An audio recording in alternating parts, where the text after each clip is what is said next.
Welcome to this explainer. If you've been tangled up in government websites lately, honestly take a deep breath. Today, we're demystifying the Arizona Department of Economic Security Systems so you can confidently track your unemployment claim. So, are you feeling anxious about the status of your unemployment claim in Arizona? You're not alone, and we're here to help you navigate this process smoothly. It's incredibly common to feel totally overwhelmed when you're waiting for financial support. But, once you understand how the state's digital infrastructure actually works, you take your power right back. All right, let's look at our agenda for today. We'll be covering accessing portals, logging in and verification, finding your status, decoding those tricky status codes, and finally, troubleshooting issues. Let's get right to it. Section 1. Accessing portals, finding the right front door. Arizona recently modernized its system, which basically means you now have two main digital front doors. First up is the comprehensive Cactus portal. Think of this as your primary hub for absolutely everything, from initial claims to document uploads. Then you have the legacy standalone weekly claim system. That one is designed purely for quick payment checks and balance inquiries. Knowing exactly which door to walk through is going to save you a ton of time. Moving on to Section 2, logging in and verification, securing your account.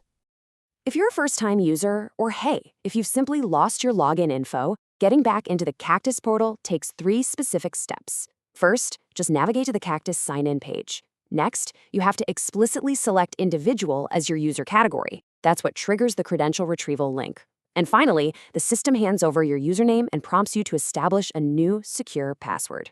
Easy enough, right? Now, because the department is dealing with your highly sensitive financial data, they use a third-party security platform called ID.me to prevent identity theft. To clear these anti-fraud measures, you've got to verify your identity.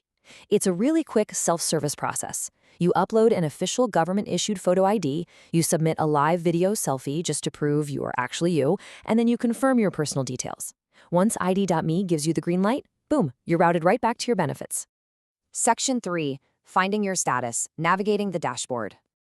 Okay, inside the CACTS portal, all the magic happens in a section called My Workspace. Clicking on that brings up your own personalized dashboard. This is where you check your claim status, track ongoing determinations, and crucially, ensure you're logging your mandatory work search activities. Remember, Arizona requires you to log at least one work search activity across 4 separate days every single week.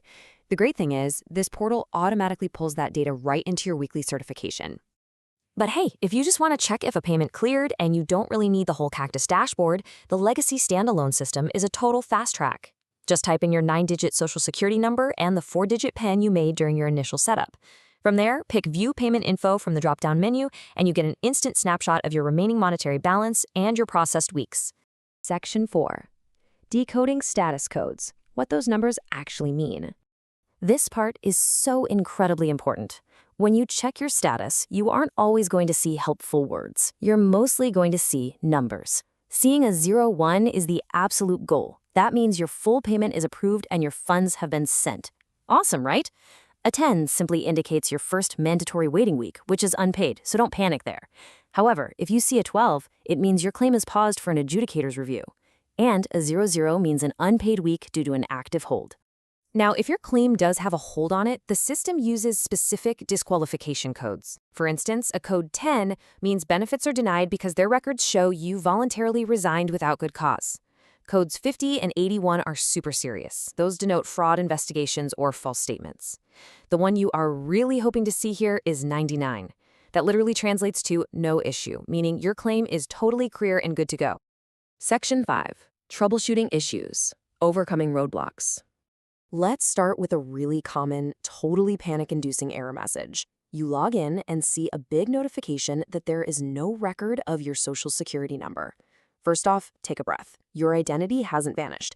This error usually just means you missed filing your weekly certifications for 2 or more consecutive weeks. That basically causes the system to automatically flag your claim as inactive. Thankfully, fixing this missing record error is beautifully simple. You literally just need to reactivate the claim. Jump into your Cactus dashboard and submit a claim reopening application. As long as your 52-week benefit year hasn't expired, this jumpstarts your account, and you can resume your weekly certifications without having to start the whole application process from scratch. Here's another massive frustration. You check your status, you see that glorious code 01 meaning paid, but then you go look at your way-to-go electronic payment card and a zero balance. It absolutely feels like a mistake, but it's actually just an administrative delay. So here's the crucial detail. While the Department of Economic Security has indeed released the funds, the processing bank, that's Comerica Bank, the ones who run the Way to Go cards, can take a couple of days to actually clear and post the transfer. You just have to give it up to 3 business days. If the money still hasn't posted by then, do not call the state. Instead, you need to call the Way to Go helpline directly at 1-833-915-4041 to track down that missing transfer. Okay, what happens if your 4-digit PIN gets locked out? The security protocols are pretty strict here. Your PIN is going to automatically lock if you enter it incorrectly 3 consecutive times.